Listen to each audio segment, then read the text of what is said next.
Welcome to John S's Sports Channel, where we're going into the Championship for just a few transfer rumours. One interesting one is we go down to the fact that we've got Charlton and Leyton Orient playing today for the playoff final in League One. Get it right, John. The winner, of course, going up into the Championship. Now, both Blackburn Rovers and Leyton Orient are eyeing Charlton Athletic's Thierry Small. Very versatile left back. He can play almost anywhere. In fact, I think today he's sort of on the wing on the right side. So he's very, very versatile, and that's what's really good about this player. Okay, doesn't score many. I think he scored 3 with 2 assists last season. So he's not a rampant scorer. But he can play anywhere, and he's really, really versatile, really able to fit in wherever you need him. And he is a good player as well. You can imagine, look, you know what happens with the losing sides statistically in finals. The playoff final losing side usually does really awful the next season, at least for 6 months. And the usual reason is when they lose, the sides in that next division look at them and think we can actually buy these players on the cheap because they're in the league below. They want to go into the next league, and they failed to do it. You know, this is their only other opportunity of getting into that next league.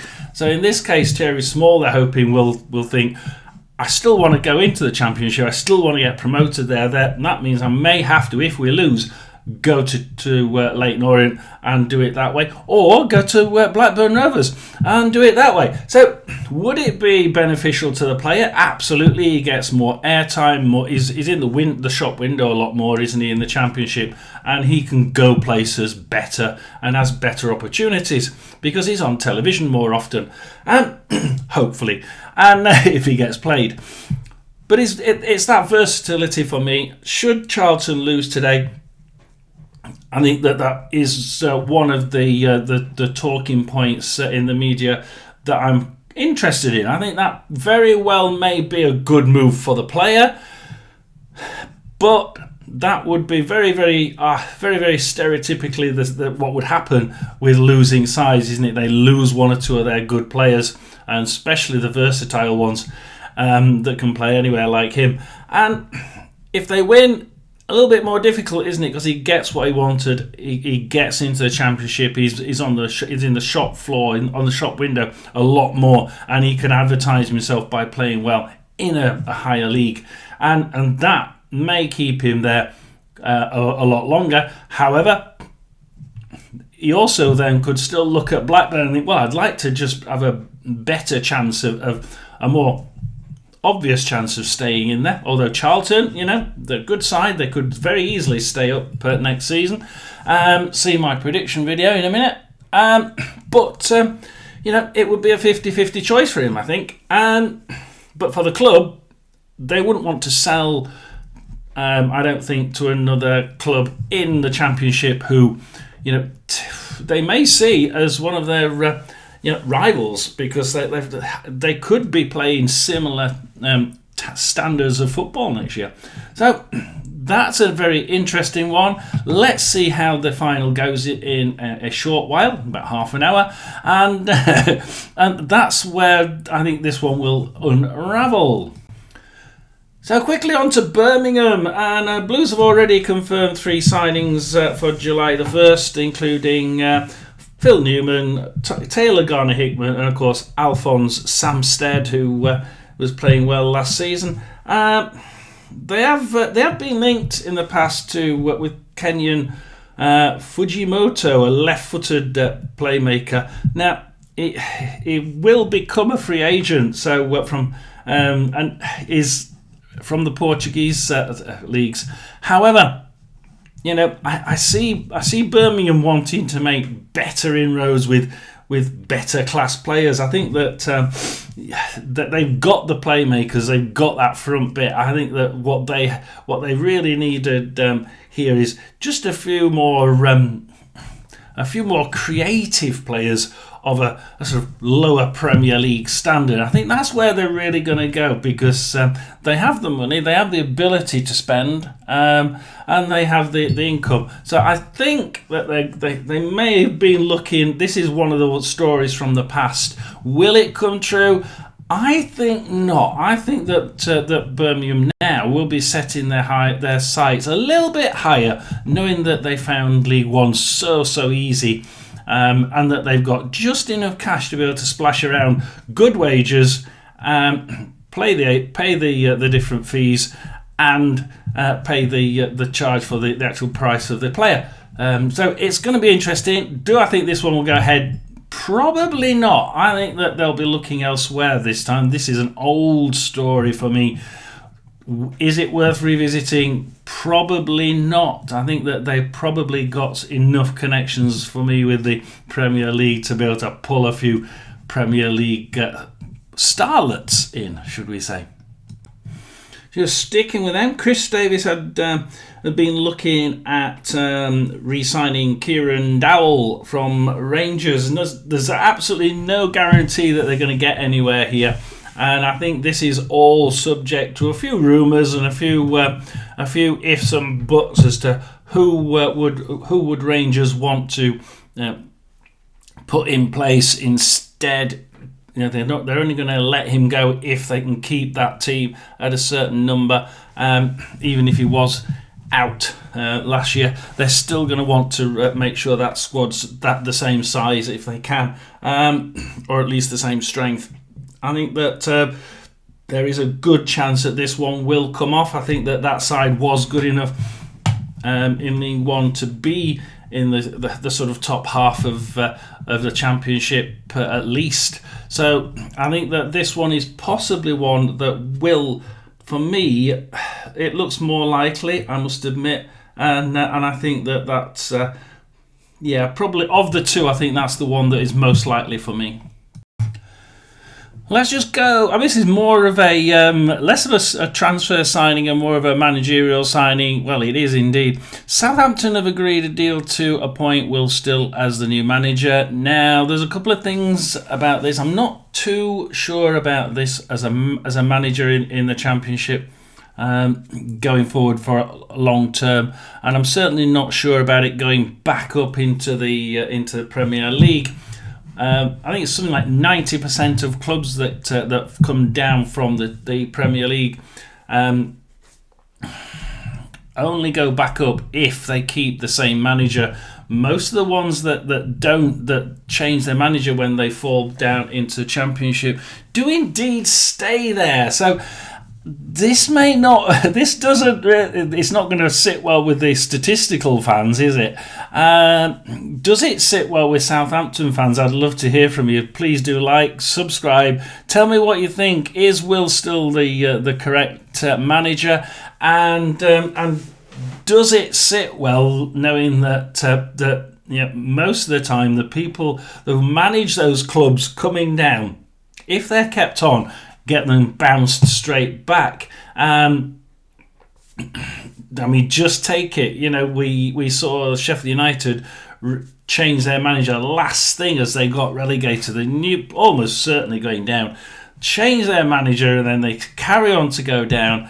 Did he go back up? Change late on? No, he didn't. He failed at the last hurdle in the game yesterday against Sunderland. And these statistics, they come from somewhere. I know people tell me, don't rely on statistics, load of rubbish. Tell me what you think. I don't think he's a brilliant manager for one start. I know, they've all got good pedigree behind them and they can spout off the pedigree till kingdom come. But I just don't think that the style of football that he'll want to play and the way that Southampton fans like it will be really one to watch for next season. So tell me, is he too young in his early 30s? Has he got enough experience? Southampton fans, like and subscribe and comment down below. Go to Sheffield United now. Following their defeat against Sunderland, Chris Wilder has actually been saying that several of their starlets, several of their stars are going to be very, very risky to keep them at the Sheffield United ground. Certainly after next season, because obviously you've got to remember the parachute payments only go on for so many years. They've got to be very, very careful financially to make sure that the parachute payments pay the extra wages for these guys to keep them on the books for the next year or two.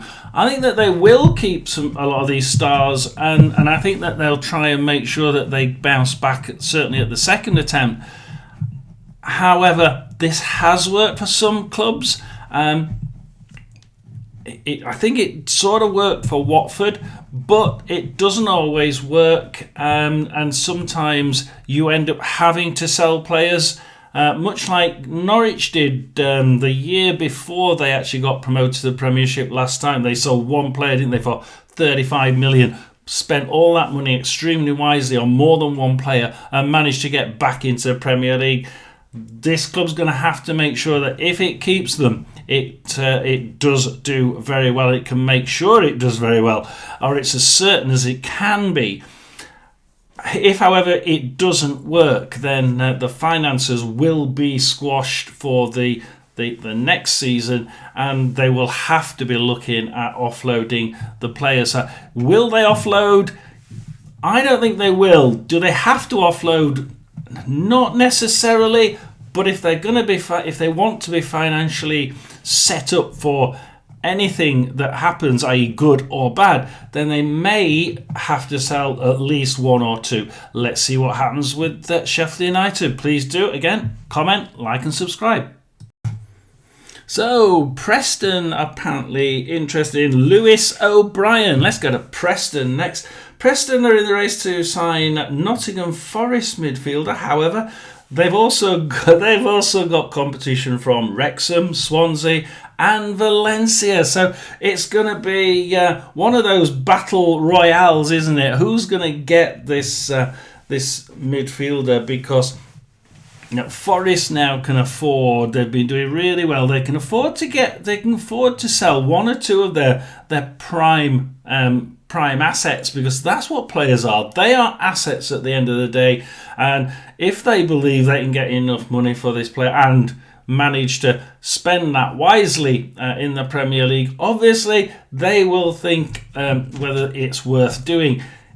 If indeed they do, where would I like to go? Preston North End is a good, solid club. Can we get them off that bottom half? That was a bit of a poor season last season. That's always going to be in the eyes of the team, the player who's trying to select a team. Swansea City, very middle of the road, weren't they, at the end of the day? Another team that would certainly be one to watch, because they were playing some really good football, and yeah, you can see why these players would indeed come there, even if it was on a loan basis. Now, it is supposedly going to be a loan, so it's going to be interesting to see whether that loan is whether it's going to be one of those loans that increases into permanent. I think this may very well be one of those where Forest are just thinking, he's better off playing some man hours, some football hours. He would have to really improve, though, to get into that squad. It's really, really solid at the minute. Could he do it? Yeah, absolutely. But a lot of these players who get loaned out tend to be loaned out because they need the hours. We're not sure about how they can play in the division we're in. And I think that he would make an absolutely brilliant, a brilliant asset for Preston North End. Swansea may be very good for Swansea as well. That front line was really, really solid. I'm not too worried about the Swansea front line. I think getting it to them and being that middleman between the defence and the attack is probably where I'd go with the Swansea side. So I think that both Preston and Swansea for me would be the two that I would be really looking at, because I think that Wrexham perhaps just they have a lot of good players in midfield. Would he want to enter the fight for another one more of those places in midfield against such a good, strong midfield? And I'm not quite sure. Although it is Hollywood FC, all those television rights, and can imagine him being quite well known after this. It's certainly putting him in the window, isn't it? Would that be part of it? Well, it might sound stupid, but he might think like that. So I think you can't rule out any of those sides. Nottingham Forest's man may go to Wrexham, may go to Swansea, may go to Preston. Don't know much about Valencia, but yeah, you tell me. You like, subscribe, tell me what you think. Please do. And next we go to another not quite transfer story. Leicester City are eyeing up Sheffield Wednesday's Henrik Pedersen. So Russell Martin is trying to build his backroom staff here, trying to make sure that they don't just improve on the field, that they improve off the field so that they can support this team as it tries to build even better to try and bounce back and next time don't drop back down again. Will this work? Absolutely, maybe. I really don't know. Look, I think it's a great idea. I think that just concentrating on field is not a great idea. I think that you have to concentrate on and off field to try and build a system that works both on field and off field and together as a unit. That's one of the reasons why I'm happy about the Rotherham side. That's what they started to do. The first few people that they brought into the club since finishing the season have been in the back room. I think this is a great idea. Is he a great absolutely. I mean, look at what he's done in that Sheffield Wednesday side. That back room have been doing so well with what they've got, what they've got is really good. But they've been doing better than what people thought. And when they thought that this Wednesday team were going to lose, quite often they produce such a great ethos and such a great team spirit that the team itself, just with team spirit, got through a lot of those games. Brilliant side, even though I am a Rotherham fan. I shouldn't be saying that, should I? But yeah, Wednesday fans will be, I think, a little bit disappointed if he goes, but I think that they're probably set up quite well and well enough now with new ownership to be able to push through and get the right players, the right people to fill that position. And is he the right player, the right person for Leicester? I think it could be. He's proven himself, I think, at Sheffield Wednesday. Let's see if he proves himself at Leicester City. Will it happen? This is another, maybe, I'm probably 60-40 thinking this will happen. Does look like it's from good sources, so I think this may be a good bet on this one. I think it would be certainly good for the Foxes.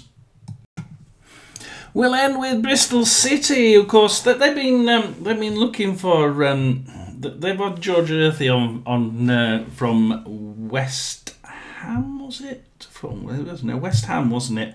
West Ham, and they've had him on loan, and now that the loan's ended, they're looking at whether they really can get him in on a permanent deal. Now, the fans seem to be open to this. They're not sort of pro or against, from what I can hear. They seem to be rather on the fence, mainly because there are a lot of positives, a few negatives, and there's a few points here that we sort of think, well, there's a lot of gates to jump, aren't there? There's a lot of stiles to climb over.